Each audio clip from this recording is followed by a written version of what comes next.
अपना माइक लगा लो।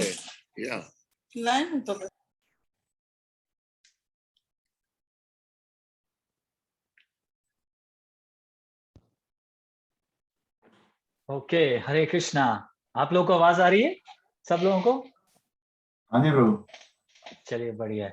पहले तो मैं शुरुआत करने से पहले माफी चाहूंगा, कल आप लोग सब वेट कर रहे होंगे मेरी, पर मैं ऊपर आ रहा था कहीं पे अपने कमरे में, और आते समय मेरी मीटिंग शुरू हो गई सीढ़ियों के ऊपर ही।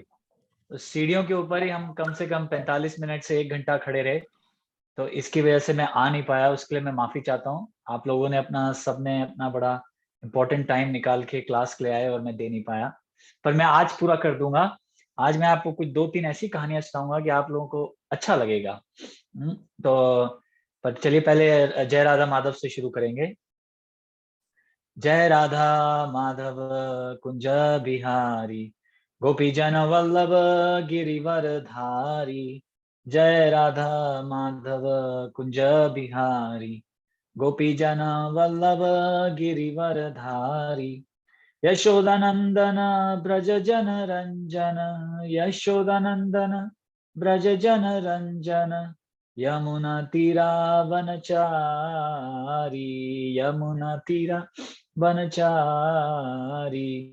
जय राधा माधव कुंज बिहारी, गोपी जन वल्लभ गिरिवर धारी। जय राधा माधव कुंज बिहारी, गोपी जन वल्लभ गिरिवर धारी। हरे कृष्णा कृष्णा कृष्णा हरे हरे, हरे राम राम राम हरे हरे। हरे कृष्णा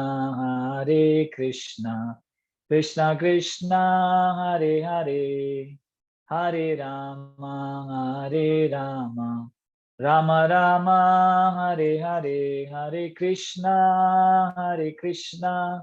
कृष्णा कृष्णा हरे हरे, हरे राम राम राम हरे हरे। हरे कृष्णा कृष्णा कृष्णा हरे हरे, हरे राम राम राम हरे हरे। कृष्ण भगवान की जय, सभी उपस्थित भक्तों की जय। चलिए, आप लोग सब जानते होंगे कि एक कार्तिक महीना आने वाला है। आज हमारे यहाँ तो 10 हो गई है, इंडिया में भी आई थिंक 10 की रात चल रही है, और बस 9 या 10 दिन में आने वाला है। तो मैंने सोचा इस बारे में कुछ बात करेंगे, जिससे हम अपना जो मन है वो प्रिपेयर कर सके कि कैसे हम कार्तिक के महीने को इस बार मनाएंगे। तो देख लें पहले कितने लोग आ गए हैं, कि सब लोग आ गए हैं। शुरू करें कथा, या और 2-5 मिनट रुकना चाहते हैं, कैसा? अभी आए नहीं है ज्यादा लोग। प्रभु जी शुरू कर दें या कैसे करें, या 2 मिनट रुक जाएं? प्रभु 2 मिनट रुकते हैं फिर करते हैं। हाँ जी, हाँ जी। तक कल मुझे पता लगा कि प्रभु जी ने सबका हालचाल तो पूछ ही लिया होगा, पूछा है इनफैक्ट। तो बहुत अच्छी बात है कि आप लोग सब ठीक हैं, स्वस्थ हैं, और हम भी भगवान से यही प्रार्थना करते हैं कि आप हमेशा स्वस्थ रहें। और इसलिए आज हम ऐसी चीजें लेके आते हैं जैसे एकादशी की हमने पिछली बार स्टोरी डिस्कस करी थी, कि जिससे हम चाहते हैं कि भगवान आपको हमेशा जो है खुश रखें। हाँ, क्योंकि जब हम ऐसे रूल्स फॉलो करते हैं, रूल्स एंड रेगुलेशंस फॉलो करते हैं, तो आप इस जन्म में भी, और अगला जन्म तो आपका आएगा ही नहीं। तो ऐसी ऐसी चीजें हम लेके आते हैं, और भगवान देखिए कितने दयालु हैं कि हमारे लिए कैसे कैसे अरेंजमेंट्स करते हैं। जैसे आपने सुना होगा पिछली बार, या जिन लोगों ने मिस कर दिया तब तक वो शुरू करते हैं जब तक और लोग आ जाएं, कि कैसे जब लोग जो है हेल में जब तड़प रहे थे और आवाजें आ रही थी, तो उन्होंने भगवान से बोला कि आप कोई तरीका निकालिए इनको, इन इन तकलीफों से जो झुलझ रहे हैं अंदर जो हेल में, उन लोगों को बाहर निकालिए। इसलिए उन्होंने एकादशी का जो है ये व्रत रखा, कि जो एकादशी का व्रत रखेगा वो ये सारे पापों से, और जो सफरिंग्स हैं, इवन जो हेल में जो लोग सफर कर रहे हैं, अगर आप एकादशी का व्रत रखते हैं और अपने लोगों के लिए हाँ, क्योंकि देखिए हमें पता नहीं है कि कौन कहाँ पे है इस शरीर को छोड़ने के बाद। तो अगर आप जो भक्त बन जाएंगे और एकादशी का व्रत करेंगे, तो आपके आगे पीछे की जो जो आपके साथ कनेक्टेड हैं, उनको भी फायदा होगा। और आज भी हम यही बात करेंगे कि कैसे कार्तिक का जो व्रत है, अगर हम वो रखते हैं, तो हमारे जो पूर्वज हैं वो भी जो है तर जाएंगे। अगर इन केस अगर वो कहीं पे हेल में हैं या कहीं पे हैं, तो वो तर जाएंगे, इसकी गारंटी है। तो बस अब हम शुरू करने वाले, जस्ट सिर्फ कुछ और लोगों की वेट कर रहे हैं कि सब आ जाएं और किसी का भी मिस ना हो शुरुआत से, क्योंकि शुरुआत से ही जो है ये जो व्रत के बारे में बताया गया है पद्म पुराण में, बहुत ही जबरदस्त इंटरेस्टिंग चीजें बताई गई हैं। आई थिंक प्रभु जी शुरू करें, काफी लोग तो आ गए हैं। हाँ जी। अच्छा, तो देखिए पहले तो ये शुरू करेंगे कि ये कार्तिक व्रत, ये इसका नाम कार्तिक क्यों पड़ा। क्योंकि देखिए राधा रानी के पेरेंट्स का नाम, जो मदर का नाम है वो कीर्तिदा है। हाँ, तो और इसलिए देखिए कई एक भजन भी है जहाँ पे बोलते हैं कीर्तिदास सुंदरी। हाँ, कि कीर्तिदा की जो सुंदरी बेटी है वो है। तो इसलिए क्योंकि उनकी मदर का नाम कीर्तिदा है, तो इसलिए उनको भी कई बार लोग कृतिक से बुलाते हैं, कार्तिक से बुलाते हैं। इसलिए ये जो मंथ है, इनका नाम कार्तिक पड़ गया, और ये राधा रानी को बहुत प्रिय है। और क्योंकि राधा रानी को प्रिय है, इसलिए देखिए कृष्ण भगवान को भी बहुत प्रिय है। कृष्ण भगवान जो है वो अपने भक्तों का जो जो ज्यादा प्रिय होता है, वो उनका भी प्रिय होता है। तो ऐसे पद्म पुराण में कहा गया है कि, अच्छा सॉरी, वैसे इससे कनेक्टेड मैं बताना चाहता हूँ कि इसलिए देखिए जो कृष्ण भगवान है वो राधा रानी को ज्यादा अपने से ज्यादा जो है वो देते हैं, जिसको कहते हैं लेवल ज्यादा रख देते हैं, औदा औदा देते हैं। देखिए इसलिए हर आप देखेंगे हर मंदिर में देखिए पहले राधा रानी का नाम आता है। देखिए इसलिए राधा रास बिहारी, राधा कुंज बिहारी, राधा श्याम सुंदर। तो भगवान ने जो है अपने भक्तों का नाम जो है अपने पहले लगा दिया है। और ऐसे इसलिए ये भी कहते हैं कि भगवान बोलते हैं, ऐसे पुराणों में लिखा है कि भगवान को पूजने से ज्यादा अगर आप उनके भक्तों को पूजेंगे, हाँ, तो भगवान जो है ज्यादा खुश होते हैं। जैसे सिंपल सी चीज है कि अगर आप पेरेंट्स हैं और अगर आपके बच्चा कहीं पे जाता है और जो दूसरे लोग हैं वो आपके बच्चे को बहुत प्यार करते हैं, तो जरूरी बात है पेरेंट्स भी ऑटोमेटिकली सेटिस्फाइड हो जाते हैं। तो वैसे ही भगवान जो है अपने भक्तों को जब देखते हैं कि सेटिस्फाइड है, तो वो बहुत ज्यादा प्रसन्न हो जाते हैं। इसलिए ये जो महीना है कार्तिक का महीना, ये राधा रानी को प्रिय है, इसलिए ही कृष्ण भगवान को भी ये बहुत ही प्रिय है। तो ऐसे पद्म पुराण में ऐसे बताया गया है कि जैसे सारी नदियों में जो है वो गंगा जो नदी है उसको सबसे ज्यादा बड़ा ओहदा दिया गया है। वैसे ही सारे जो फूल हैं, तो आप में से कोई बताएगा कि जो फूल हैं उसमें सबसे ज्यादा सबसे बड़ा ओहदा किसको दिया गया है। एक जरा इंटरेक्शन चलिए आज करेंगे कि आपको क्या लगता है कि जो सबसे, जैसे बोलते हैं कि सारे शास्त्रों में सारे पुराणों में सबसे बढ़िया जो है श्रीमद् भागवतम है, सारे वैष्णवों में जो है सबसे बड़ा शिव शंकर हैं, सारी नदियों में जैसे मैंने बताया कि गंगा है, वैसे ही कोई बताएगा कि सारे फूलों में सबसे ज्यादा टॉप मोस्ट पे कौन है, सबसे बड़ा ओहदा किसको दिया गया है, कोई गेस कमल, कीजिए। कमल का फूल प्रभु जी। कमल तो ठीक है माता जी, पारिजात, लेकिन परिजाता, चलिए पारिजातक, और कोई। पारिजातक। हाँ जी हाँ जी, और कोई सुन लिया माता जी, पारिजातक, और कोई। Okay, पारिजातक।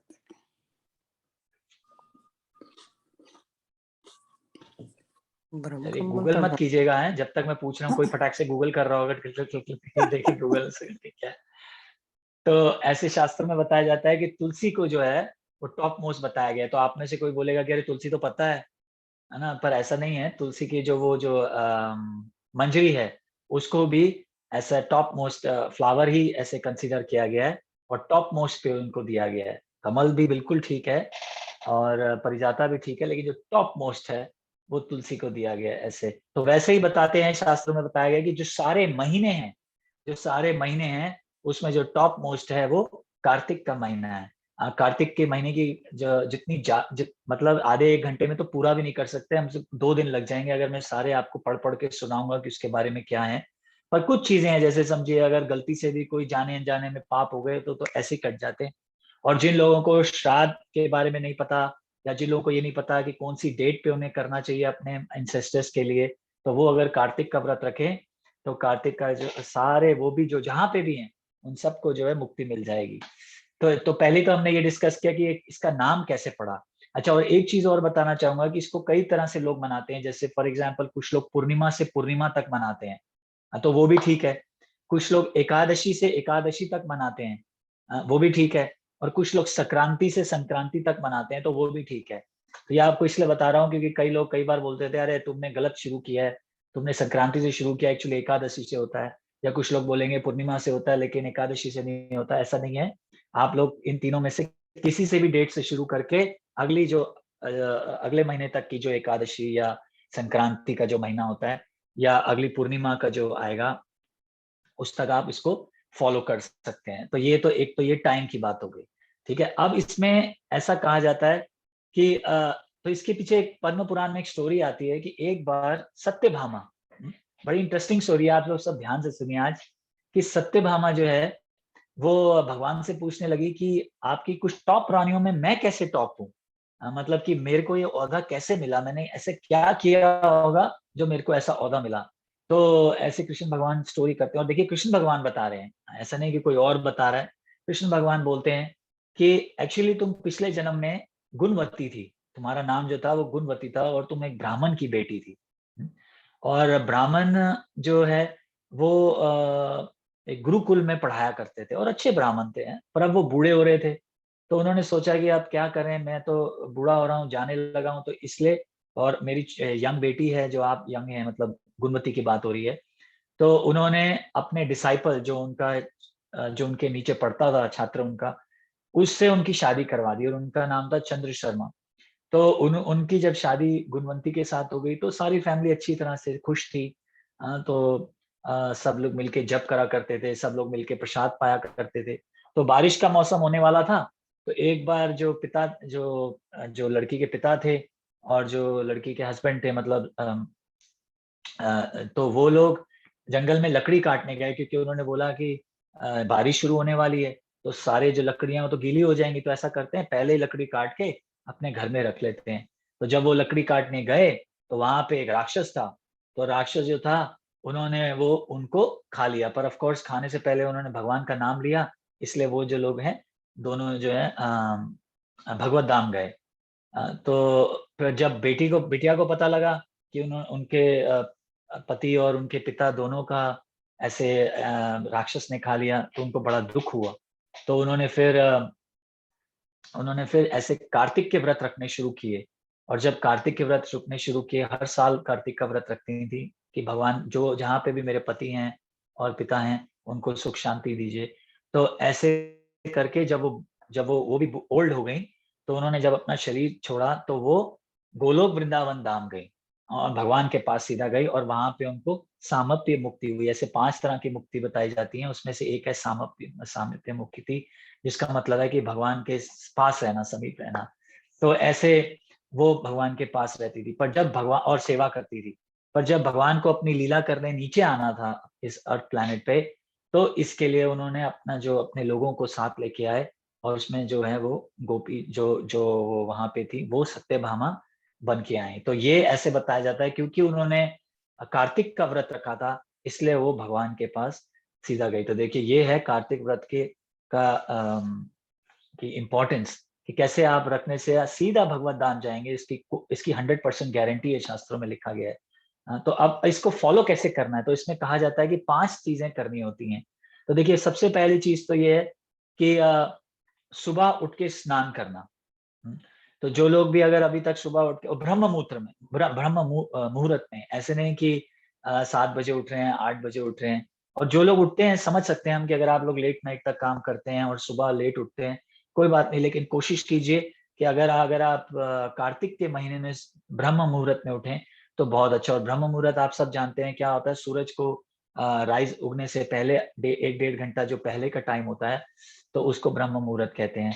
तो अगर आप उस पे उठ के स्नान करेंगे, ऐसे शास्त्रों में तो बताया जाता है कि ठंडे पानी से स्नान करना, क्योंकि ये भी बताया जाता है कि ठंडे पानी से नहाने से ही जो है आधे से ज्यादा पाप तो कट जाते हैं। पर हम प्रभुपाद जी ने ऐसा कोई स्ट्रिक्टनेस नहीं दिखाई। अगर किसी को बीमारी है, किसी को बुखार है, तो वो कैसे उठेगा। तो इसलिए जो है अगर आप वार्म वाटर से नहा लीजिए या जस्ट हॉट से भी नहा लेंगे तो भी चल जाएगा, क्योंकि भगवान जो है बड़े दयालु हैं, वो तो ये बात समझते हैं वैसे तो ये कहा गया है कि जैसे ही पानी को गर्म करते हैं ना वो कंटेमिनेट हो जाता है, पर श्रील प्रभुपाद जी ने ऐसा नहीं किया। जिनको जो भी शारीरिक तकलीफ है, अगर आप सिर्फ सुबह उठ के नहा लें तो भगवान जो है बहुत प्रसन्न हो जाते हैं। और इसके पीछे भी मैं एक स्टोरी सुन रहा था जो आज आप लोगों के साथ शेयर करूंगा। आज स्टोरी डे ही है तो मैं शेयर करूंगा कि कैसे कैसे एक बार एक ब्राह्मण जो है वो कार्तिक के समय में हमेशा सुबह उठ के नहाया करते थे। तो हमेशा नहाते थे, तो एक और नदी में नहा रहे होते थे। तब तो पुराने जमाने की बात है ये, जब जब स्टोरीज लिखी गई हैं पद्म पुराण में। तो जब वो नहा रहे थे तो सडनली एक राक्षसी बाहर आ गई, और वो तो बहुत डर गए। और उनके हाथ में गंगा जल भी था, क्योंकि उन्होंने सोचा नहाने के बाद गंगा जल भी अपने ऊपर थोड़ा डालूंगा। तो वो डर के मारे इतना डर गए कि उन्होंने सारी प्लेट जो है उनके ऊपर फेंक दी, राक्षसी के ऊपर, और उसमें गंगा जल भी था। तो जैसे ही गंगा जल राक्षसी के ऊपर पड़ा तो उसकी जो थोड़ी चेतना है वो थोड़ी ठीक हो गई। और वो उन्होंने बोला कि राक्षसी ने हाथ जोड़ के बोला कि ब्राह्मण जी मुझे माफ कीजिए, मेरा एक्चुअली दिल नहीं था आपको डराना, लेकिन मैं क्या करूं, मैं राक्षसी हूँ। तो मुझे तो ऐसे ही, मेरी बड़ी बड़ी आंखें हैं, नाखून हैं, मैं क्या करूं, दांत हैं, क्या करूं, मुझे ऐसी जोनी मिली है। तो ब्राह्मण ने पूछा कि तुम्हें ऐसी जोनी क्यों मिली है? तो उन्होंने बताया कि एक्चुअली मैं पिछले जन्म में जो थी ब्राह्मण की पत्नी थी। लेकिन मैं उन्हें हमेशा तंग करती थी, हमेशा जैसे पति के साथ हमेशा लड़ना, और प्रॉपर खाना ना खिलाना, और उनको थोड़ा खिलाना, और मैं खुद पीछे बैठ के बहुत खा जाती थी। तो ऐसे मैं हरकतें करती थी, और कभी भी ऐसे स्माइलिंग फेस नहीं दिखाया, कभी उनकी सेवा नहीं करी, हमेशा उनको परेशान करती रहती थी, उनके साथ झगड़ती रहती थी। तो इसलिए मुझको जब मेरा अंतिम समय आया और जब मैंने शरीर छोड़ा तो मेरे को ऐसी योनि मिली।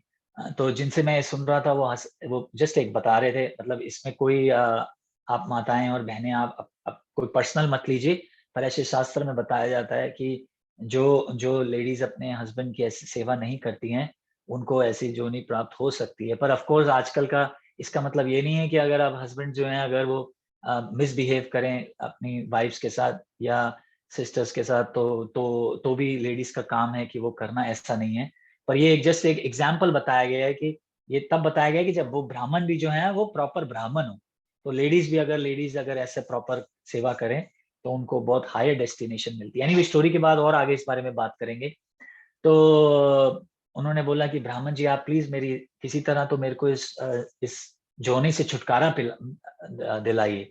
तो उन्होंने क्या बोला, उन्होंने बोला कि अगर मैंने कार्तिक के समय में अगर मैंने सुबह उठ के नहाया है और भगवान अगर आपने मुझे कुछ भी फल दिया है तो उसका 50% जो फल है वो मैं इस राक्षसी को दे दूं। और जिस जिस सिर्फ बोला ही, और वो राक्षसी जो है वो एकदम जो है बहुत सुंदर शरीर मिल गया उनको, और वो इमीडिएटली जो है वो उनको मुक्ति मिल गई और वो गोलोक धाम चली गई। तो ऐसे बताया जाता है कि देखिए सिर्फ नहाने से, कार्तिक के महीने में सुबह नहाने की इंपॉर्टेंस बताई गई है कि नहाने से जो आपको फल मिलते हैं वो फल की मतलब हम तुलना भी नहीं कर सकते कि क्या कितना ज्यादा उसका हमें फल मिलता है। वैसे तो रोज ही नहाना चाहिए, पर चलिए जैसे मैंने कहा कि जो लोग नहीं नहाते या जो लोग किसी की वजह से भी जो है लेट हो जाते हैं, तो अगर अगर आप कार्तिक के महीने में ब्रह्म मुहूर्त में नहाएंगे, क्यों ना वार्म वाटर ले लीजिए, हॉट वाटर ले लीजिए, नहा लीजिए, तो इससे जो है हमारे जो है बहुत सारी हमें फल मिलता है और हमारे जो भी पाप हैं वो कट जाते हैं और कृष्ण प्रेम भी मिलता है, कृष्ण प्रेम भी मिलता है। तो फिर पहली चीज तो ये बताई गई है। फिर दूसरी चीज ये बताइए कि सुबह फिर नहाने के बाद क्या करना है, हमने भगवान के दर्शन करने हैं। तो जिन लोगों के पास भी घर में लड्डू गोपाल हैं या कृष्ण भगवान है, राधा कृष्ण हैं या राम लक्ष्मण सीता जी हैं, जिनके घर में जो कुछ भी है, आप जरूर उठ के उनको उनकी उनके दर्शन लीजिए, उनको भोग लगाइए, उनकी आरती कीजिए। जिन लोगों के पास घर में नहीं है वो लोग मंदिर जा सकते हैं, इस्कॉन जा सकते हैं, अगर आसपास कोई और मंदिर है तो वहां पे भी जा सकते हैं और दर्शन ले सकते हैं। ये नियम आप कीजिए तो बहुत आपको फायदा मिलेगा। देखिए इस आरती का नाम ही क्यों रखा है मंगल आरती, क्यों नाम इसका रखा है मंगल, क्योंकि ये जो भी अमंगल है उसको सब मंगल कर देगा। ये इसकी गारंटी है, इसलिए देखिए इसका नाम मंगल रखा गया है। तो सुबह सुबह उठ के, पर आजकल देखिए लोग क्या करते हैं, सुबह उठ के पहले न्यूज़पेपर पढ़ते हैं या सुबह देख के पहले न्यूज देख रहे होते हैं, वो भी आप कर सकते हैं। पर पहले अगर कोशिश कीजिए कि अगर आप भगवान के दर्शन करेंगे तो उसके बाद आप अगर अपनी आगे की जो भी दिनचर्या है अगर आप चलाएं तो वो अच्छा रहेगा।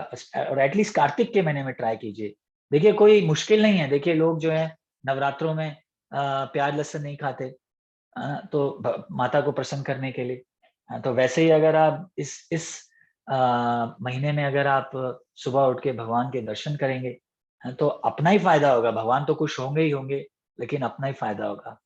तो ये दूसरी चीज बताई जाती है कि हमें जो है मंगल आरती जो है जरूर अटेंड करनी चाहिए। सिर्फ 1 महीना कोशिश कीजिए, एटलीस्ट। देखिए हमें ज्यादा तपस्या नहीं करनी पड़ रही।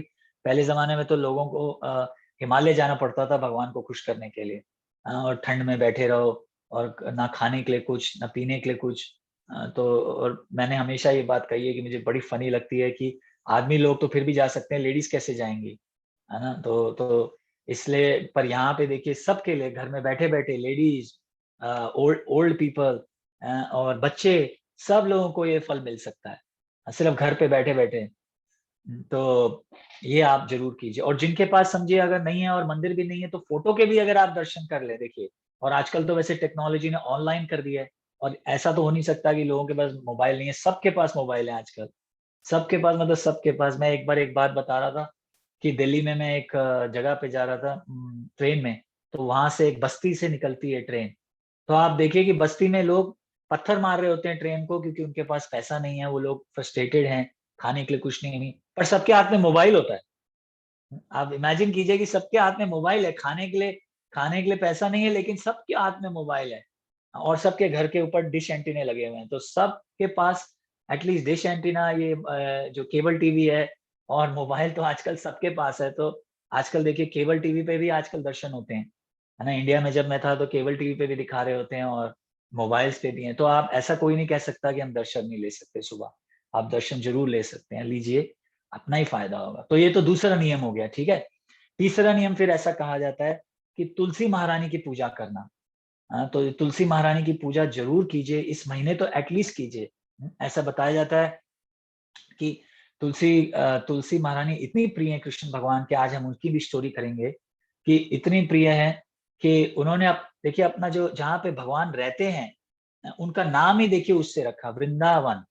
वृंदावन देखिए, क्योंकि जो वृंदा रानी बोला जाता है तुलसी महारानी को, इसलिए तुलसी महारानी जो है भगवान के बहुत प्रिय हैं। ऐसा कहा जाता है कि इस महीने में तुलसी महारानी की जो पूजा करता है, तो जो चित्रगुप्त होता है ना, वो थक जाता है लिखते लिखते लिखते लिखते लिखते लिखते कि आपके कितने पुण्य हो गए।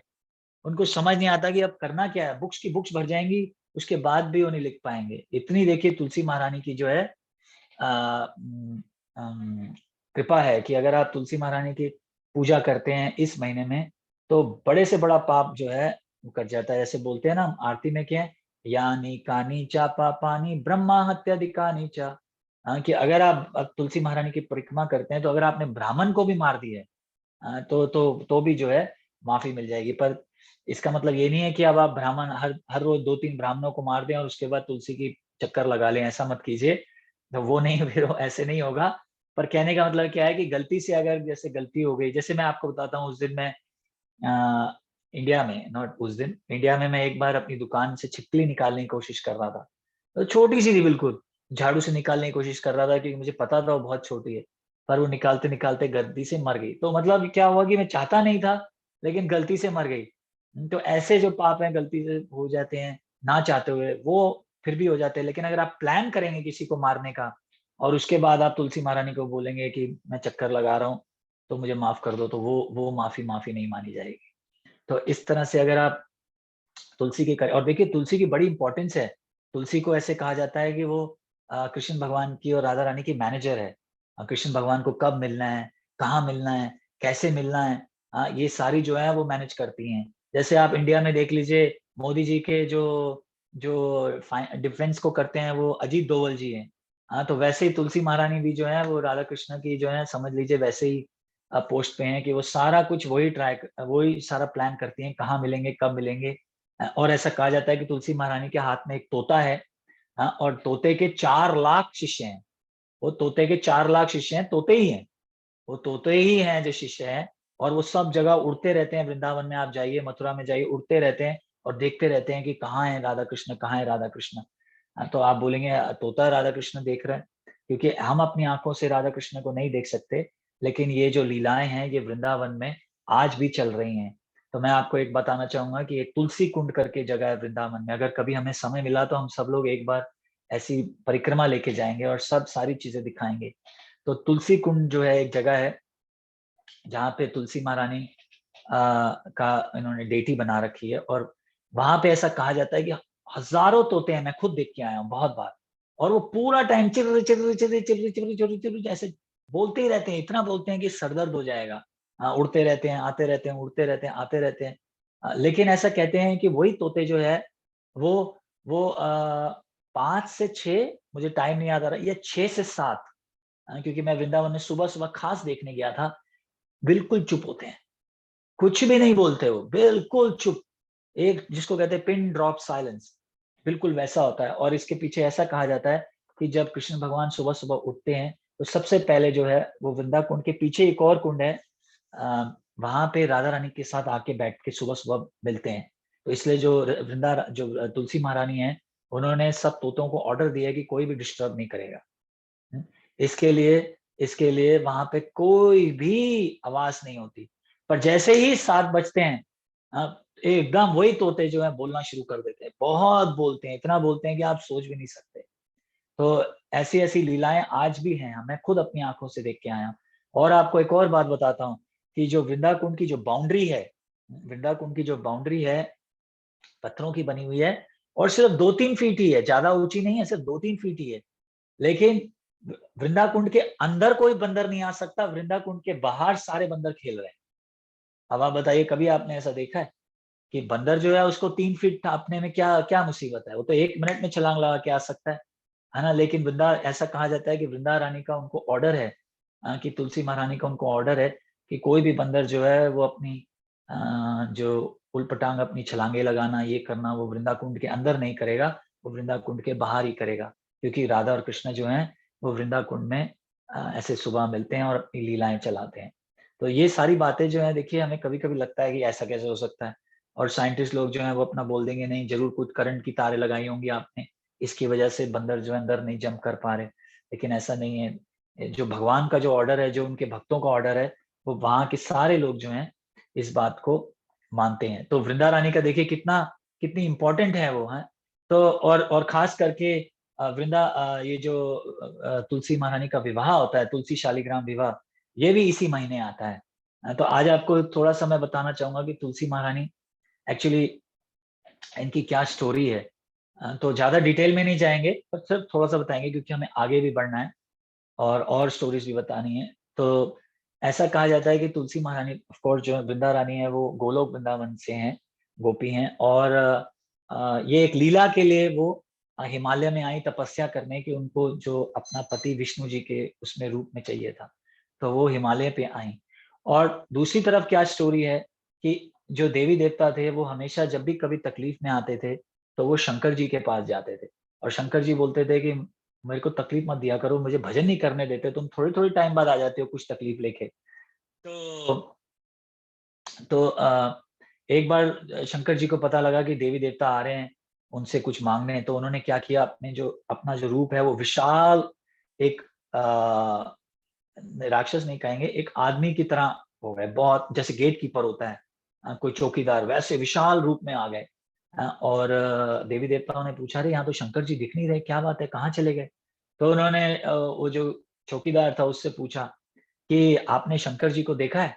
तो अब शंकर जी क्या है, झूठ नहीं बोलना चाहते थे ना, वो ये चाहते थे कि नहीं देखा, ना चाहते थे कि मैं ही हूँ, तो वो कुछ बोलना नहीं चाहते थे, तो उन्होंने कुछ बोला नहीं। तो देवी देवता बार बार पूछ रहे थे, और वो एंजाइटी में थे क्योंकि वो बोलना चाहते थे शंकर जी को कि आप हमें बचाइए, कुछ जो राक्षस हैं वो हमें तकलीफ दे रहे हैं। तो वो जवाब नहीं दे रहे थे, तो इंद्र को बहुत गुस्सा आ गया, और इंद्र देवता को गुस्सा आ गया, तो उन्होंने वज्र, जो उनके पास वज्र होता है, वो उनके ऊपर मार दिया। तो मार दिया, लेकिन उनको तो कुछ असर नहीं हुआ। तो इंद्र जो है वो बहुत हैरान रह गए। तो उन्होंने बोला कि पता नहीं क्या, ये किस तरह के हैं चौकीदार, कि इनको कुछ असर ही नहीं हो रहा, लगता है यही शिव शंकर होंगे। तो वो समझ गए कि यही शिव जी हैं, और तक जो है ब्रह्मा जी भी आ गए। और ब्रह्मा जी ने बोला कि अरे तुमने देखो कितनी बड़ी गलती कर दी, शिव जी पे ही प्रहार कर दिया। हाँ, तो अब एक काम करो, माफी मांगो, स्तुति करो। तो सब लोग माफी मांगने लगे, स्तुति करने लगे। और आप जैसे सब जानते हैं, शिव शंकर जो है, शिव भगवान जो है, वो बड़े आशुतोष हैं, बड़े जल्दी मान जाते हैं। तो उन्होंने माफ तो कर दिया, लेकिन उन्होंने क्या बोला कि जब आपने मेरे पे वज्र अटैक किया था, तब मेरी तीसरी आंख खुल गई और उसमें से जो है जोत जो है, अग्नि जो है, वो जाके समुंदर में गिरी और वो समुंदर में जो है एक राक्षस पैदा हो गया और उस राक्षस का नाम था जलंधर। क्योंकि वो जल से पैदा हुआ इसलिए उनका नाम था जलंधर। तो ब्रह्मा जी गए देखने की किस तरह का राक्षस है। तो जैसे ही देखने गए, छोटा सा अभी तो बालक ही था, तो उन्होंने ब्रह्मा जी की दाढ़ी खींच दी। और तो ब्रह्मा जी बोले, अरे अरे अरे, ये तो मेरी बचपन से ही दाढ़ी खींच रहा है। तो इतनी दाढ़ी खींची कि वो चिल्लाने लगे और आंखों में पानी आ गया। तो उन्होंने बोला, अरे बाप रे, ये तो सच में ही बहुत बड़ा राक्षस है, पैदा होते ही मेरी दाढ़ी खींचता है। तो उन्होंने ब्रह्मा जी ने जो है उनको बोला कि तुम्हारा राक्षसी स्वभाव को खत्म करने के लिए तुम्हें विष्णु जी के जाके तपस्या करनी चाहिए हिमालय में। तो वो जो है, और तुम्हें फिर अगर ताकतवर भी बनना है तो वो जो छोटे से थे वो बड़े हो, जैसे जैसे बड़े होते गए, उन्होंने जंगल में गए हिमालय में और विष्णु जी की तपस्या करी। और दूसरी तरफ जैसे मैंने आपको बताया कि वृंदा रानी जो है वो भी तपस्या कर रही थी हिमालय में, तो उन दोनों की जो है मिलाप हुआ।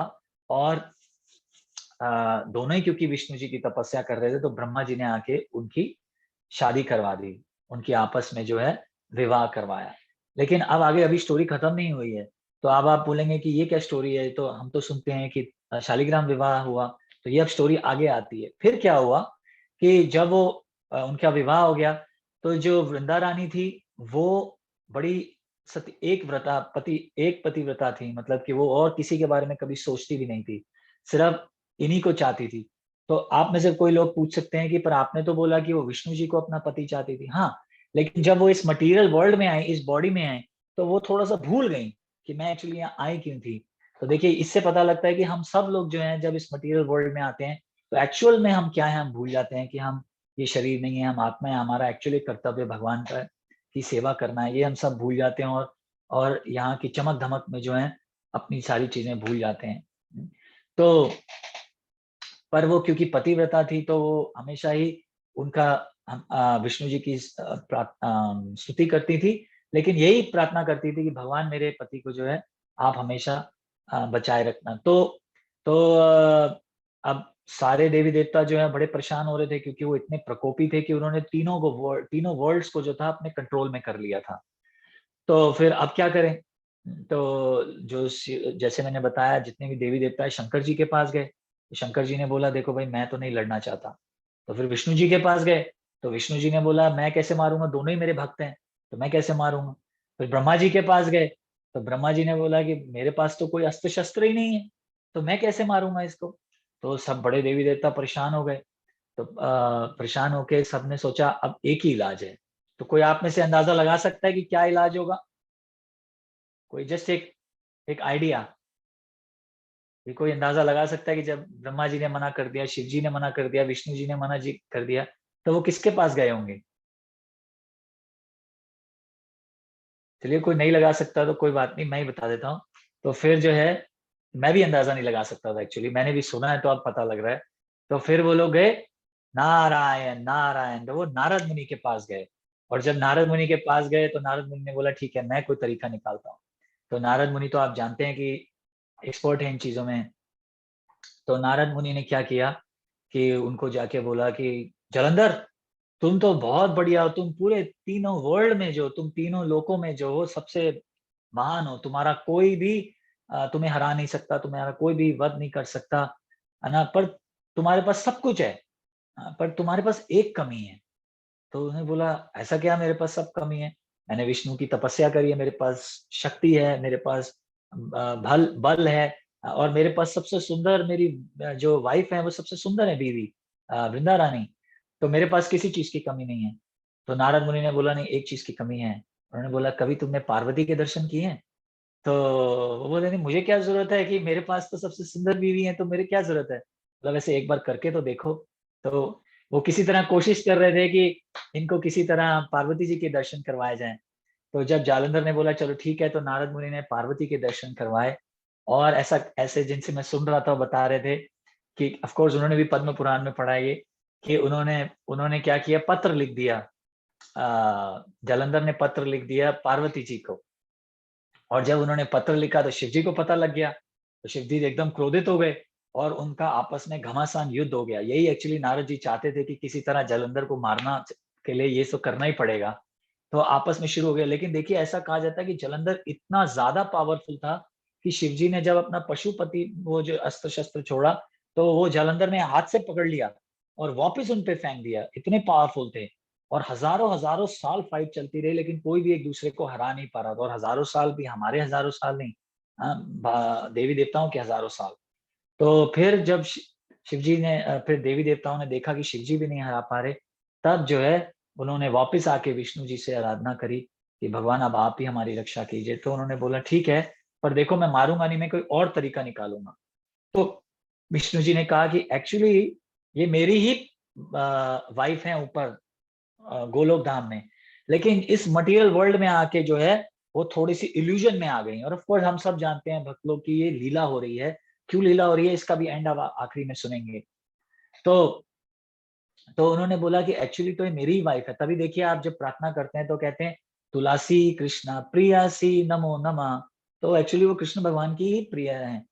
तो फिर इन्होंने एक जिसको कहते हैं प्लान रचा विष्णु जी ने, कि उन्होंने बोला कि मैं जालंधर का जो है बेस ले लूंगा और मैं जाके तुलसी महारानी के पास जाऊंगा। तो जैसे ही वो उनका तो आपस में युद्ध चल रहा था एक्चुअली जालंधर और शिव जी का। तो वो जो विष्णु जी हैं वो जालंधर बन के गए और ऐसे चल के गए, एक्ट करके गए कि जैसे युद्ध खत्म हो गया और बड़ा थका हुआ आया हूँ। तो तुलसी महारानी जैसे मैंने कहा पतिव्रता थी, उन्होंने उनकी आरती करी और उनके पांव छुए और उनके साथ बैठी। तो पर क्योंकि उनके उनके पांव छू लिए तो जिसको कहते हैं कि दूसरी एक पति जैसे पत्नी अगर किसी और को ऐसे स्पर्श कर ले तो उनका जो है वो जो व्रत था वो खत्म हो गया। और जैसे ही उन्होंने उनको टच किया दूसरी तरफ जो जो राक्षस था वो एकदम मारा गया। तो ऐसा बताया जाता है, ये चीजें समझने वाली होती हैं कि देखिए जो लेडीज होती थी जो पुराने जमाने में जो लेडीज होती थी जो चेस्ट होती थी जो बड़ी लॉयल होती थी अपने पतियों के लिए, वो देखिए उनमें इतनी शक्ति होती थी कि वो अपने पति को भी जो है वो प्रोटेक्ट कर रही होती थी। देखिए कितनी बड़ी बात है एक ये वाइफ की कि अगर आपके मन में किसी किसी और के लिए मतलब अपने सिर्फ हस्बैंड के लिए एक प्रेम है, सेवा भाव है, तो जो पति है उसको बेनिफिट मिल रहा है आपकी भक्ति से और आपकी शक्ति जो है एक्चुअली वो उनमें आ रही है। क्योंकि देखिए जैसे ही उन्होंने स्पर्श किए वैसे ही जो जालंधर था उनका एकदम गला कट गया। और जब शिव जी ने त्रिशूल से मारा तो त्रिशूल उड़ता हुआ आया उनकी गर्दन के साथ और उनकी गर्दन के साथ आया तो गर्दन ने भी बोला, जालंधर ने बोला कि तुलसी महारानी तुम किसके साथ ये कर रहे हो, स्पर्श कर रहे हो, ये क्या है? तो तुलसी महारानी एकदम हैरान हो गई, बोली कि तुम तो यहाँ हो तो तुम कौन हो फिर? तो बड़ी कंफ्यूज हो गई और उनको बहुत गुस्सा आ गया। तो उन्होंने अपनी जो लॉयल्टी की शक्ति से बोला कि अगर मैं लॉयल रही हूँ अपने एक पति के लिए ही सिर्फ, तो मैं बोलती हूँ कि तुम जो भी हो, मतलब वो विष्णु जी को देख के बोल रही थी जो नकली जालंधर थे, कि तुम जो भी हो अभी का अभी अपने असली रूप में आ जाओ। तो असली रूप में विष्णु जी तुरंत आ गए। और जब विष्णु जी आ गए तो उन्होंने बोला अरे मैंने सारी जिंदगी तुम्हारी तपस्या करी और मेरे हस्बैंड ने भी मेरे पति ने भी तुम्हारी सारी जिंदगी तपस्या करी, और तुम इस तरह के निकले कि तुमने आखिरी में क्या किया, मेरे पति को मार दिया। तुम्हारा दिल जो है बिल्कुल पत्थर जैसा है। मैं तुम्हें श्राप देती हूँ कि तुम अभी का अभी पत्थर बन जाओ। और इसलिए जो देखिए विष्णु जी जो है वो शालिग्राम शिला बन गए। अभी लीला जब खत्म होगी तब हम बताएंगे कि इसका एक्चुअली क्या वो था। ये अभी बता सकते हैं कि एक्चुअली ये लीला चल रही है। देखिए भगवान को पत्थर बनने की जरूरत नहीं है, पर वो क्यों बन गए? क्योंकि आप जानते हैं कि कई लोग जो हैं अपने घर में देखिए शालिग्राम शिला भी रखते हैं। और जो सन्यासीज हैं वो भी जो है अब जगह जगह तो डेटीज को ले जा नहीं सकते मूर्तियों को, बड़ी बड़ी मूर्तियों को, तो वो शालिग्राम शिला लेके जाते हैं और अब उनको पूजते रहते हैं। तो वो ऐसा ही है जैसे कि भगवान को पूजना है, ऐसा ही है कि अब वो है ही भगवान। तो देखिए भगवान ने खुद जो ये शराब जो है एक्सेप्ट कर लिया। तो उन्होंने बोला कि तुम एक्चुअली इतना गुस्सा क्यों हो रही हो? विष्णु जी ने बोला कि इतना गुस्सा क्यों हो रही हो? एक्चुअली तो तुम मेरी ही पत्नी हो, लेकिन इस मटेरियल वर्ल्ड में लीला के लिए तुम्हारा जो जो इल्यूजन में आ गई और तुम इसको अपना पति मान सकी। तुम आई इसलिए यहाँ पे तपस्या करने क्योंकि तुम्हें विष्णु जी की प्राप्ति चाहिए थी, तो मैं तो अब तुम्हें मिल गया, पर तुमने मुझे फिर भी श्राप दे दिया है, तो मैं एक्सेप्ट कर लेता हूँ। लेकिन क्योंकि तुम मेरी ही एक्चुअली पत्नी हो, इसलिए मैं चाहूंगा कि तुम मेरे पास हमेशा रहो। तो तुम जो है नदी की तरह बहोगे और मैं उस नदी में जो है हमेशा विश्राम करूंगा। इसलिए आप देखिए नेपाल में गंडकी रिवर है, आप लोग गूगल भी कर सकते हैं, गंडकी रिवर है। और वो जो रिवर है वो जो है साक्षात तुलसी महारानी बह रही हैं, और जो उसके अंदर ही शिलाएं मिलती हैं और कहीं पे भी नहीं मिलती। पूरे वर्ल्ड में भी जो आप चले जाएंगे, जो शालिग्राम शिला है वो आपको उसी में मिलेंगी, वो नेपाल में है और कहीं पे भी नहीं मिलेंगी। अगर आपको कहीं और से मिलती हैं तो हो सकता है वो नकली भी हो, या वहां से कोई लेके आया और अगर आपको बेच रहा हो तो बात अलग है। तो एक तो ये हो गया, प्लस भगवान ने ये कहा कि सारे सारे संसार पर, अब सारा संसार तो नेपाल नहीं जा सकता है ना। जो लोग समझे अमेरिकन सिटीजन है उनको तो ये बारे में पता भी नहीं है, ये जो जो ब्रिटिशर्स हैं जो उनको पता नहीं है, तो क्या करें। तो उन्होंने बोला कि इसलिए तो मैं शालिग्राम शिला तो रहूंगा ही रहूंगा, और तुम वृक्ष के रूप में भी आओगे। क्योंकि देखिए तुलसी का पत्ता, तुलसी तो कहीं पे भी उग सकती है। तो भगवान ने सारे वर्ल्ड को हेल्प करने के लिए, तारने के लिए उनको ये भी बोला कि तुम वृक्ष के समान बन जाओगी, और जो भी मुझे पत्ता देगा, जो भी मुझे ये पत्ता ऑफर करेगा तुम्हारा, उससे मैं बहुत प्रसन्न हो जाऊंगा। तो ये पूरी स्टोरी है कि कैसे तुलसी महारानी एक्चुअली पेड़ बनी, कैसे भगवान जो है वो शालिग्राम शिला बने, और इसलिए भगवान ने ये कहा कि जो भी तुलसी का पत्ता मुझे ऑफर करेगा वो मेरे भगवत धाम जरूर आएगा। तो इसलिए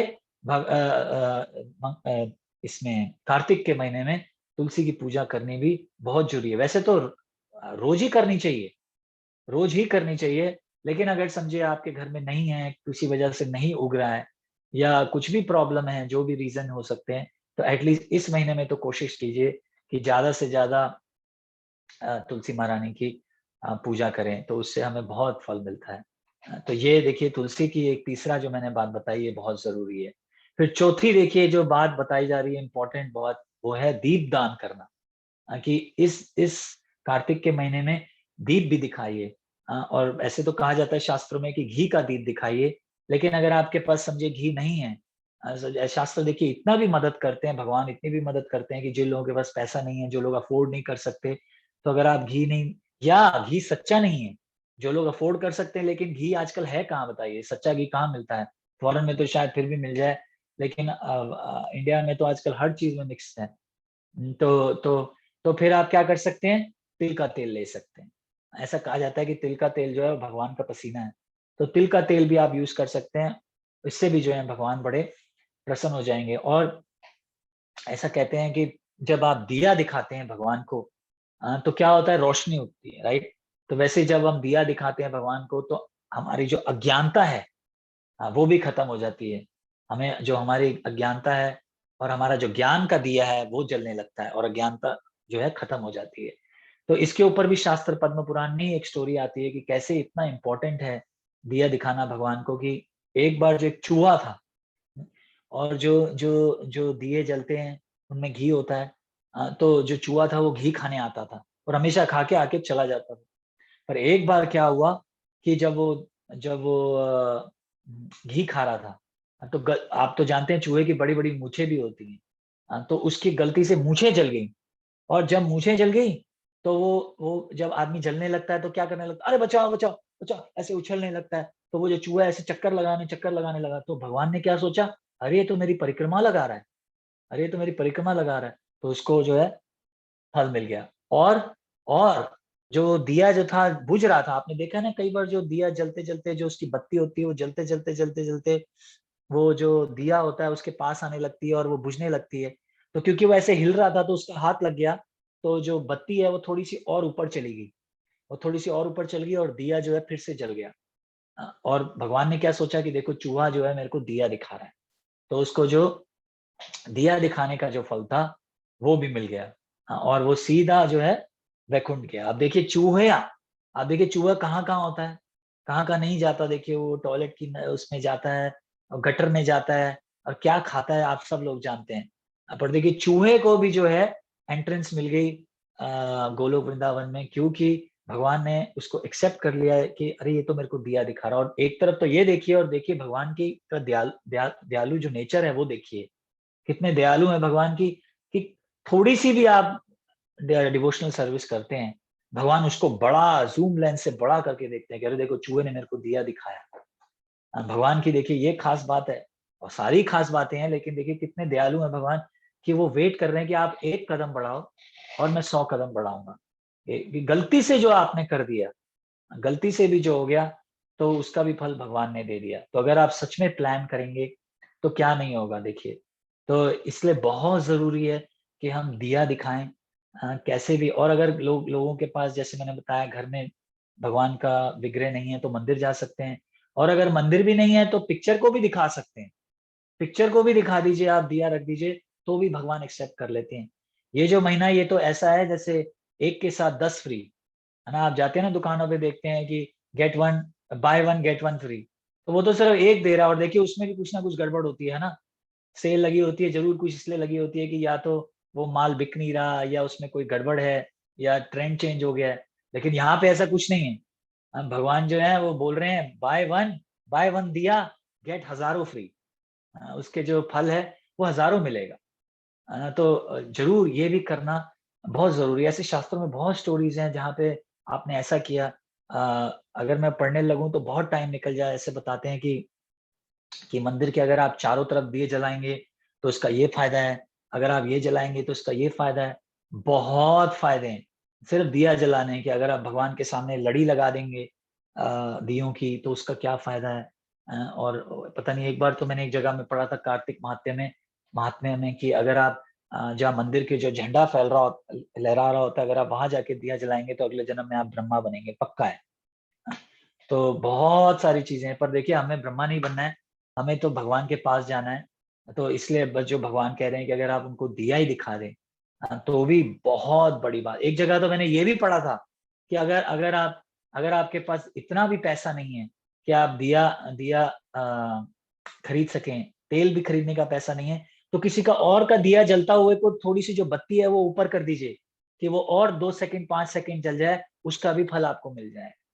और तो मैंने एक्सट्रीम एक्सट्रीम चीजें पढ़ी हैं कि अगर आपके पास, अगर आपको अपना कुछ बेचना पड़े सामान, तो भी आप बेच दीजिए, लेकिन थोड़ा सा तेल ले लीजिए और भगवान को दिया जलाइए, तो देखिए भगवान कितने प्रसन्न हो जाते हैं। ये तो एक्सट्रीम बातें आपको बता रहा हूँ, पर ये सब करने की जरूरत नहीं है। भगवान की दया से हम सबके पास भगवान ने हमें रिसोर्सेज दिए हैं कि हम कर सकें, तो क्यों ना करें। देखिए, तो दिया जलाना जो है ये भी एक पांचवा बताया जाता है। और फिर जो चौथा बताया जाता है, और जो पांचवा रूल है वो ये है कि भीष्म पंचन। भीष्म पंचन जो है ये भी है कि भीष्म पितामह ने भी ये व्रत रखा था कि जो लास्ट के 5 दिन है वो व्रत रखते हैं। वो किस तरह रखते हैं, देखिए पहले दिन आपको गाय का गोबर खाना होता है। आप बोलेंगे क्या, गाय का गोबर खाना होता है? अगले दिन जो है गाय का यूरिन पीना होता है।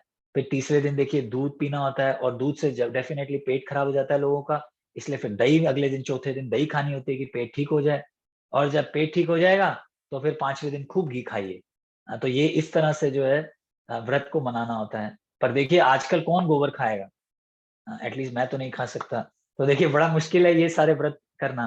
तो इसलिए श्रील प्रभुपाद जी ने जो है हमारे लिए आसान कर दिया कि बस आप जो है एकादशी का भी अगर आप खा लें तो भी जो है आपको फल मिल जाएगा। तो ये एक्चुअली इसलिए मनाया जाता है कि जो लोग कार्तिक का व्रत पूरा नहीं कर पाते, due to whatever reason, आप बिजी हैं, ट्रैवलिंग कर रहे हैं, फॉरेन में रह रहे हैं, घर में सिचुएशन ठीक नहीं है, माता पिता नहीं अलाउ करते, जो भी दुनिया के जितने भी रीजन हैं, कोई बात नहीं, आप ये 5 दिन सिर्फ फॉलो कर लीजिए, तो भी आपको जो है कार्तिक का व्रत मिल जाएगा। और जैसे मैंने कहा कि ऐसे शास्त्रों में कई चीजें बताई गई हैं, बीन्स नहीं खाना, ये नहीं खाना, शेव नहीं करनी, जमीन पे सोना है।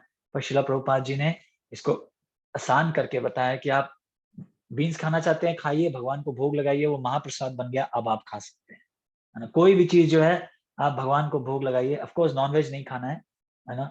तो ये चीजें भगवान को भोग नहीं लग सकती, नॉनवेज, प्याज लहसुन। और ऐसे बताया जाता है कि जो लोग अभी भी अगर प्याज लहसुन खा रहे हैं तो एटलीस्ट 5 दिन मत खाइए, तो भी आपको वो सारा फल मिल गया जो अभी हमने सारी डिस्कशन करी है, सारा फल मिल गया। सिर्फ 5 दिन की बात है। ऐसा नहीं है कि प्याज लहसुन के बगैर 5 दिन नहीं रह सकता कोई भी। समझिए आप भगवान ना करे कभी कहीं पे फंस जाए समुद्र के किनारे या कहीं पे, या वॉर हो जाए, तो फिर प्याज लहसुन नहीं मिलेगा तो क्या हो गया। तो 5 दिन की बात है, पर उसका फल आपको सब सारा मिल जाएगा।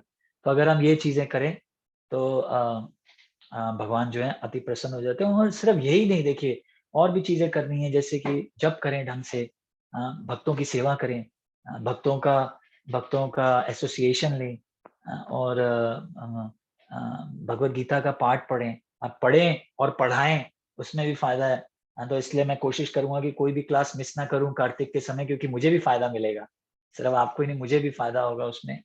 और ऐसे सारी चीजें आप भगवान को करें। तुलसी का पत्ता ऑफर कीजिए। देखिए देखिए, एक और चीज तुलसी के बारे में बताना भूल गया कि कई बार क्या होता है, लोग बोलते हैं कि ये डिवोटी ने मेरे साथ ऐसा कर दिया, वो डिवोटी ने मेरे साथ ऐसा कर दिया, अरे ये डिवोटी तो अच्छा था, अब देखो छोड़ के ही चला गया। कई बार ऐसे लोग बोलते हैं, है ना। तो देखिए सही बात है, क्योंकि क्या है कि हम लोग सब जो है स्ट्रगल कर रहे हैं, है ना। हम सब लोग जो है इस मटेरियल वर्ल्ड में तकलीफ में आ जाते हैं, सिचुएशन के हिसाब से, टाइम के हिसाब से, प्लेस के हिसाब से कभी कभी गलतियां कर बैठते हैं। तो दूसरे लोग जो हैं, हमारे ऊपर से विश्वास उठ जाता है, बिल्कुल अंडरस्टैंडेबल बात है। हाँ, लेकिन लेकिन तुलसी महारानी जो है, तुलसी महारानी के साथ कभी ऐसा नहीं होता। आप देखिए तुलसी महारानी ही रहेंगी, है ना। उनका कभी भी फॉल डाउन ऐसा या कभी नहीं होगा। तो इसलिए अगर हम तुलसी महारानी की शरण में जाएं और तुलसी महारानी से प्रार्थना करें, और उनका पत्ता जो है भगवान के चरणों पे चढ़ाएं, तो भगवान बोलते हैं कि मुझे समझ नहीं आ रहा कि मैं इन तीनों वर्ल्ड्स में आपको क्या ऐसा दूं जो इसका मुकाबला कर सके जो आपने अभी किया है। तो इसलिए आप वृंदावन में जाएंगे ना, तो आप देखेंगे कि तुलसी का हार जो है, अगर वो 20 रुपए का है, तो कार्तिक के महीने में 50 रुपए का हो जाता है, क्योंकि उनको भी पता है कि अब जो है लोग दबा के तुलसी का हार चढ़ाएंगे। तो और तुलसी जरूरी नहीं है, भगवान ने कहीं नहीं बोला कि हार ही चढ़ाना है, एक पत्ता भी जो है वो भी मिल जाए तो भगवान बड़े प्रसन्न हो जाते हैं। और ऐसा मैंने एक जगह ये भी पढ़ा था कि तुलसी का पत्ता छोटा हो या बड़ा हो, पोटेंसी तो एक ही है, करेक्ट, वेदर छोटा पत्ता हो या बड़ा पत्ता हो। तो इसलिए ये भी करने की जरूरत नहीं है कि नहीं बड़ा ही पत्ता लगाऊंगा, छोटा है तो छोटा लगाइए, बड़ा है तो बड़ा लगाइए, जो भी है फायदा एक ही है ना। तो अगर ये आज हमने ये सारी डिस्कशन इसलिए करी कि अभी भी 9 दिन बाकी हैं या 10 दिन बाकी हैं इंडिया के हिसाब से, अमेरिका के हिसाब से, तो हम अपने मन को प्रिपेयर कर सकते हैं। जब मैं इंडिया में था, तो एक बार मैं दिल्ली में जब पढ़ रहा था, तो मैंने ये इसलिए 10 दिन पहले शुरू कर दी कि वहां पे मैं काम करता था, रोज चश्मे की दुकान पे काम सीखता था। तो मुझे पता था कि मेरे पास सिर्फ 10 दिन रह गए हैं, तो मैंने सारी तैयारी कर ली, जाके दिए लेके आ गया, उनको पानी में भिगा दिया कि आप सब जानते हैं कि पानी में भिगा दो 2 दिन, तो उससे क्या होता है कि वो तेल नहीं चूसते, क्योंकि उन्होंने पानी सारा एब्जॉर्ब कर लिया है, तो अब तेल नहीं चूसते। नहीं तो अगर आप 2 चम्मच उसमें घी डालेंगे तो 2 सेकंड बाद देखेंगे कि वो दिए नहीं सारा खत्म कर लिया। तो ये सारी तैयारियां कर ली। तो तुलसी महारानी का पौधा अपने घर पे ले आया, ये दिल्ली की बात है। तो इस तरह से आप भी जो है प्रिपेयर कर सकते हैं, अपने मन को प्रिपेयर कर सकते हैं। बाकी और भी डिस्कशन हम अगले हफ्ते करेंगे। तो आज अब यहीं रोकेंगे। अगर किसी के मन में कोई प्रश्न हो या कुछ कुछ कोई भी कमेंट देना चाहता है या कोई ऐड करना चाहता है या कोई किसी ने और भी ज्यादा सुना है, तो आप प्लीज शेयर कीजिए, हम सबको जो है इनलाइटन कीजिए। हरे कृष्ण प्रभु, एक क्वेश्चन है। हाँ जी माता जी। जैसे सर्दियों में तुलसी का पौधा अगर बहुत कम पत्ते रह गए हैं, हाँ जी। और उन तो और भोग में 5 और 4 चीजें, उस पत्ते को हम 4 पीसेस में डिवाइड कर सकते हैं, उनको काट के ओ माता जी, वैसे मैंने सुना है कि पत्ते को काटना नहीं चाहिए। ओके।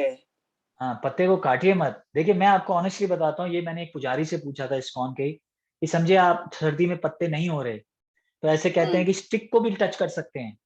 अगर आप स्टिक को भी टच कर दें भोग के साथ, वो भी माना जाता है, क्योंकि तुलसी पूरी ही तुलसी है, सिर्फ ऐसा नहीं है पत्ते। देखिए इसलिए ऐसे स्कंद पुराण या पद्म पुराण में कहीं पे आता है कि जब कोई आदमी कोई मरता है, क्यों ना वो भक्त हो या ना भक्त हो, तो कई लोग क्या करते हैं, तुलसी की लकड़ियां जाके उसके अंदर डाल देते हैं। वो जो हाँ बने होते हैं, वो लकड़ी में जहाँ पे जला रहे होते हैं, वो डाल देते हैं, हाँ तो सीधा जो है वो जाता है, भगवत धाम जाता है। तो मेरे से मेरे एक मित्र पूछ रहे थे, पर कोई बहुत बड़ा पापी हो, कोई बहुत बड़ा पापी हो, तो अगर उसके में डाल दे तो वो भी जाएगा, जिसने बहुत मर्डर किए हो, रेप किए हो, शराब पियो, दारू पियो, सब कुछ किया हो, तो क्या वो भी जाएगा? तो मैंने भी किसी आगे से पूछा, तो वो यही कह रहे थे, उन्होंने भी यही कहा कि उसके 2 चीजें हो सकती है, या तो उसको लकड़ी अवेलेबल ही नहीं होगी, या जो किसी के मन में ही ये बात नहीं आएगी कि लकड़ी डाल दी जाए, अगर भगवान का ये प्लान है। और अगर आ भी जाए तो उसको हायर डेस्टिनेशन जरूर मिलेगी। तो कहने का मतलब ये है कि अगर आपके पास पत्ता नहीं है तो आप लकड़ी को टच कर दीजिए। इसलिए देखिए सर्दियों में एटलीस्ट मैं तो यहाँ पे ये करता हूँ कि जो जो कोई अगर प्लांट, जो तुलसी का प्लांट डेड हो गया है, उसकी लकड़ियाँ संभाल के रख लेता हूँ, और लकड़ियाँ टच करता रहता हूँ। और अगर आपके पास वो भी नहीं है, तो अगर आप तुलसी तुलसी तुलसी भी बोलेंगे तो भी वो जो है वो प्रोवोक, आप उसको आप उनको इन्वोक कर देंगे। जो जैसे मंत्र पढ़ के, जैसे आपको पता होगा ब्राह्मण दीक्षा वाले जो लोग होते हैं वो पानी को छू के मंत्र पढ़ते हैं, जिससे गंगा, यमुना, सरस्वती तीनों उसके अंदर आ जाती हैं।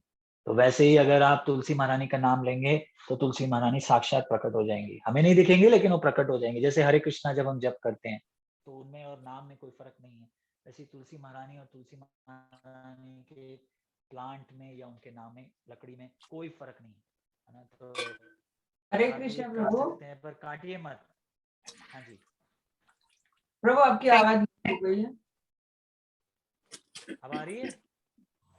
हाँ अभी ठीक है, पर थोड़ी लो है फिर भी। लो है, पता नहीं क्यों लो हो गई माता जी। मैं तो उसी जगह पे बैठ के बात कर रहा हूँ। पर एनीवे माता जी, आंसर पूरा क्लियर सुनाई दे गया आपको? यस प्रभु जी, बहुत अच्छे से आपने समझा दिया, थैंक यू सो मच। हरे कृष्ण माता जी। हाँ, काटिए नाउ मत। अच्छा, इसलिए मैं बिल्कुल। आपको एक चीज और भी बताना चाहता हूँ। सॉरी सॉरी, इंटरप्ट कर रहा हूँ, फिर आपकी बात सुनूंगा, और नहीं तो मेरे माइंड से निकल जाता है। कि इसलिए देखिए कहते हैं कि ये जो फिर से माफ कीजिएगा, लेकिन जो भी पतंजलि की चीजें हैं जिसमें तुलसी डली हुई है, ये आप सब लोग मत यूज कीजिए, क्योंकि साबुन बनाने के लिए, कई बार बनाने के लिए देखिए तुलसी महारानी को बॉयल किया जाता है ना। तो बॉयल करना मतलब बहुत खतरनाक रिएक्शन आएंगे उसके। जैसे मैं आपको बताता हूँ कि मैं B12 यहाँ से लेके आया विटामिन शॉप से, और खाने लगा तो देखा कि उसमें तुलसी महारानी डली हुई है। तो फिर मैंने अपने गुरु से पूछा, उन्होंने, गुरु महाराज ने बोला बिल्कुल मत लीजिए। क्यों? क्योंकि क्या है कि इसको बनाने के लिए या तो वो क्रश करते हैं उसको, या बॉयल करते हैं, या ये सारी चीजें करते हैं। तो ये तुलसी महारानी कोई सादा पौधा नहीं है। तो इसलिए ये चीजें नहीं हमें यूज करनी चाहिए। क्यों ना इसके कितने ही फायदा हो। ये सिर्फ भगवान के लिए बनी है, भगवान को ऑफर कीजिए, और भगवान को ऑफर करने के बाद आप खा सकते हैं, पर बॉयल तो बिल्कुल नहीं कर सकते। और ये जो कई बार हार, इसलिए आप देखिए वृंदावन में हार जो है जब तुलसी महारानी का बनता है तो सुई जो है पत्ते से नहीं निकली हुई, पत्ते का जो ऊपर का टॉप है उससे बंधी हुई है। क्योंकि अगर आप तुलसी महारानी के पत्ते को पियर्स करते हैं तो फिर आप एक्चुअली तुलसी महारानी की बॉडी को उससे निकाल रहे हैं। तो उसका बहुत ही बड़ा रिएक्शन है। मतलब मैं आपको कोई डराने के लिए नहीं बोल रहा, पर आपको अगवा करने के लिए बोल रहा हूँ कि अगर आप में से कोई ऐसी गलतियां कर बैठे हैं तो बिल्कुल मत कीजिए। और काटिए भी मत। काटने का तो मैंने कभी सुना नहीं। बेस्ट है कि आप जो उनकी लकड़ियां होती हैं उसको भी टच कर दीजिए। या एक और बताता हूँ, जैसे जैसे एक ही पत्ता रह गया आपके पास और 4 आइटम है, तो आप एक ही पत्ते को चारों को टच कर दीजिए, वैसे भी हो गया। क्योंकि देखिए भगवान ने ये नहीं कहा कि हर डिश में मेरे को चाहिए तुलसी महारानी होने चाहिए। आप तुलसी महारानी को टच कर दीजिए तो उनका जो टच भी है वो भी काफी है, क्योंकि ये कोई ऑर्डिनरी प्लांट नहीं है। तुलसी महारानी तो अगर आपने चारों को टच कर दिया तो भी हो गया। तो आप काटिए तो बिल्कुल भी मत माता जी। थैंक यू प्रभु। अब जो मैंने पाप कर दिया उसका क्या हाँ जी, होगा? आप कुछ कह रहे थे। हाँ जी, अगर जो पाप कर दिया, तुलसी को काट दिया पहले, उसका क्या होगा? कोई बात नहीं माता जी, अब आगे मत कीजिए, आगे मत कीजिए। देखिए भगवान जानते हैं कि कभी अज्ञानता से, नॉलेज से हमें नहीं थी तो हमने कर दिया। तो अगर कोई रिएक्शन आना भी होगा तो भगवान जो है उसको बिल्कुल छोटे में निकाल देंगे। तो आप घबराइए मत, बस आप बस अपनी भक्ति करते रहिए, जैसे आप मंदिर में आके सेवा करते हैं बस करते रहिए।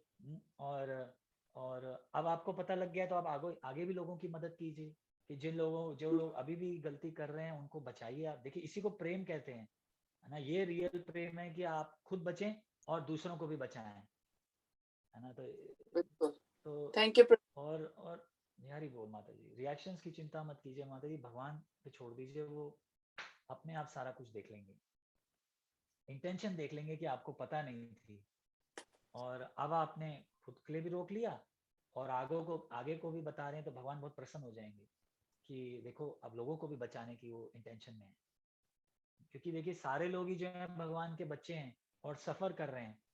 तो जब आप दूसरों को भी बचाते हैं तो बहुत खुश हो जाते हैं, है ना। जैसे किसी के पेरेंट्स के 4 बच्चे हैं और एक बच्चा जाके तीनों को बचाता है, तो कितने माता पिता खुश हो जाते हैं।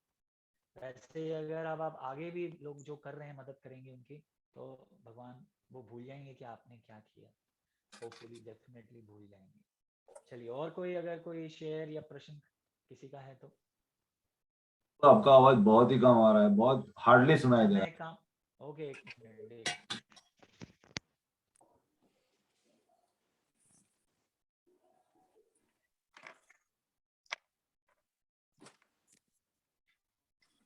अब ठीक है प्रभु जी? है। अभी बिल्कुल बेहतर है, बहुत जोर से आ रही है। एक मिनट होल्ड कीजिए। लाउड एंड क्लियर है प्रभु। अब ठीक है? हाँ जी, हाँ जी। हो सकता है ये जो मैंने पेन रखा था उसकी बैटरी डाउन हो रही हो, इसकी वजह से उसकी आवाज जो है धीरे धीरे जा रही हो।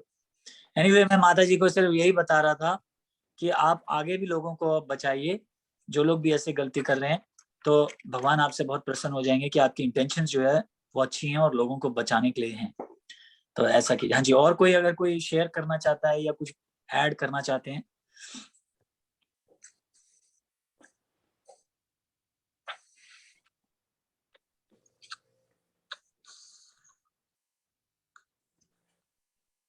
हरि बोल।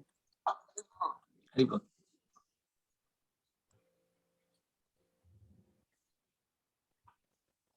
प्रभु जी, हाँ जी माता, पूछिए मेरा पूछिए माता जी। क्वेश्चन है। हाँ, मैं ऐसा करती हूँ कि मैंने सुना है कि वो तुलसी के सूखे पत्ते हम भोगा में डालते हैं तो पूरा नहीं डालना चाहिए। भगवान के मुंह में पूरा पत्ता सूखा कैसे डाल सकते हैं? थोड़ा थोड़ा काट के डालना चाहिए, तो क्या करना है उसके लिए? ये कहाँ सुना माता जी आपने? वो कोई माता जी ने मुझे कहा था, तो मैं काट काट के डालती थी, इसलिए मैं पूछ रही हूँ।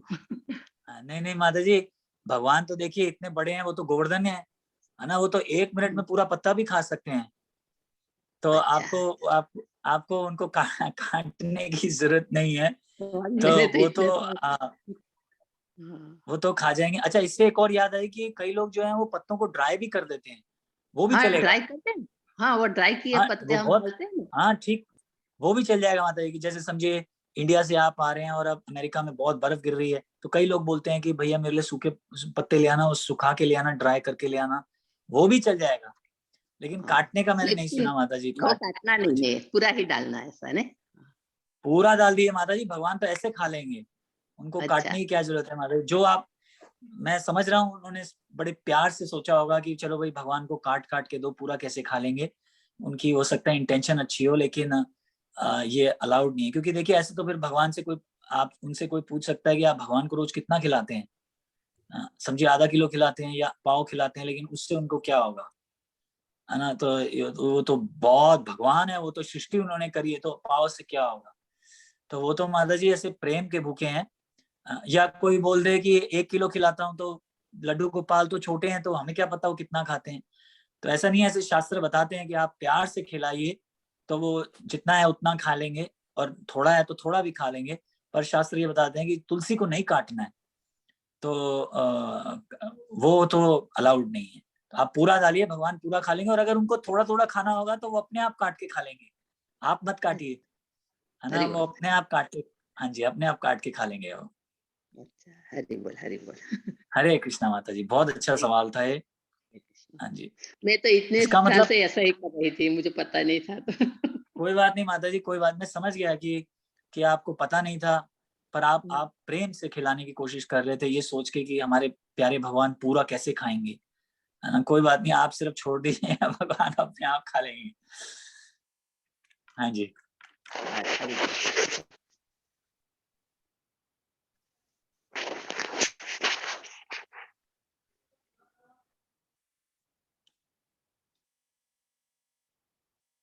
चलिए, और कोई ऐड करना चाहे या कोई प्रश्न हो?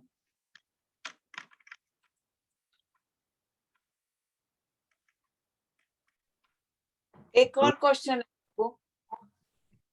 कई बार पूछिए। तो जैसे तुलसी महारानी एकदम से बहुत सारी खिल जाती है गर्मियों हाँ में, जी, मगर सर्दियां आते आते आते आते अगर हमारे पास 5-10 पौधे हैं तो उसमें से 1 या 2 बच जाता है।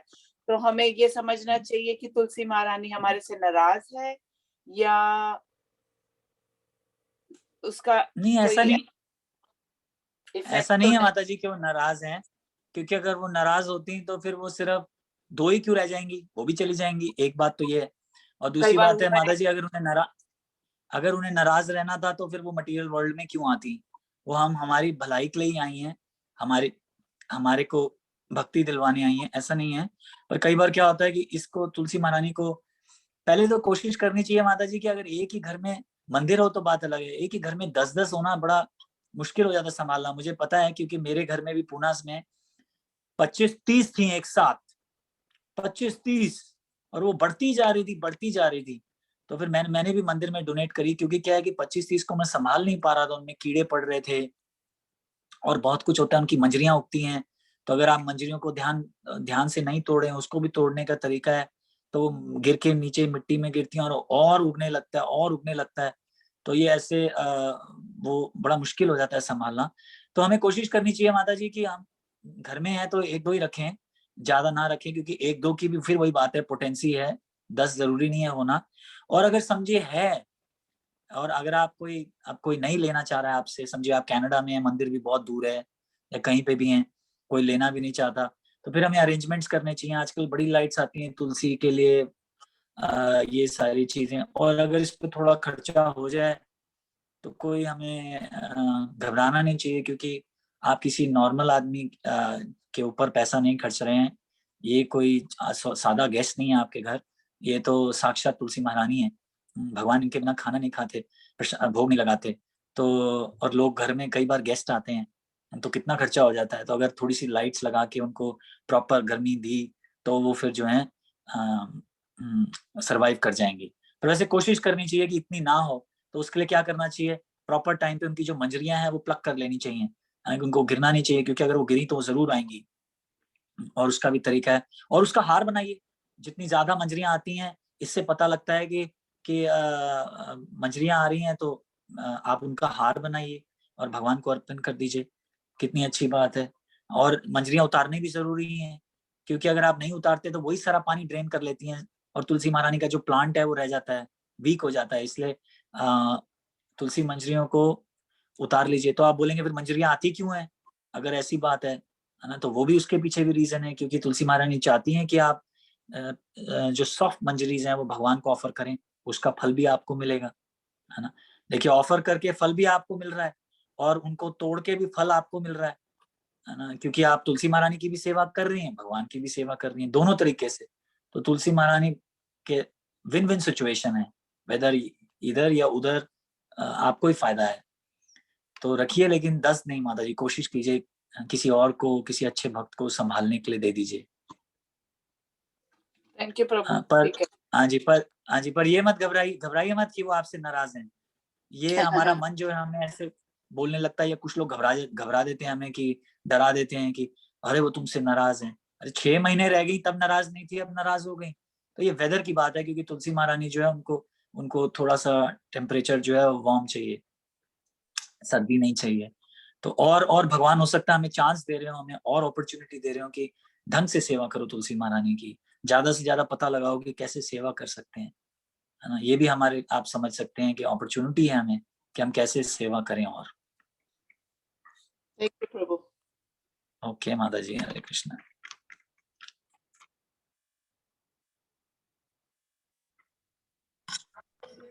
प्रभु जी बहुत बहुत धन्यवाद आपका। आज आपने बहुत बहुत अच्छी स्टोरियां सुनाई, जो कि हरे हमें कृष्णा।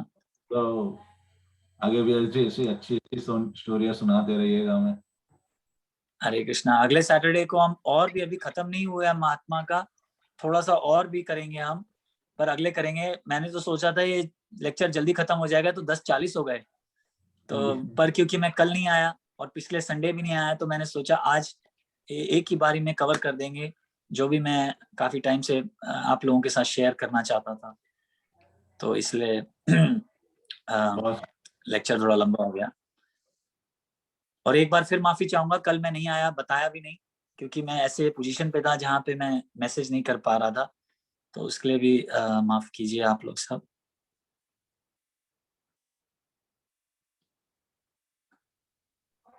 ओके प्रभु, आज खत्म करते हैं फिर। आज किसी को और क्वेश्चन नहीं है? बिल्कुल। चलिए आज यहाँ खत्म करेंगे। 3 बार हरे कृष्णा जप करेंगे। हरे कृष्णा कृष्णा कृष्णा हरे हरे, हरे राम राम राम हरे हरे, हरे कृष्णा कृष्णा कृष्णा हरे हरे, हरे राम राम राम हरे हरे, हरे कृष्णा कृष्णा कृष्णा हरे हरे, हरे राम राम हरे हरे। कृष्ण भगवान की जय। कार्तिक महीने की जय। सभी उपस्थित भक्तों की जय। तुलसी महारानी की जय। और जितने भी लोग हैं जो अब सुबह उठ के स्नान करने वाले हैं, उन सब की भी जय। जय श्री। चलिए, हरे कृष्णा। ज्वाइन करने के लिए अगले सैटरडे वापस मिलेंगे हम।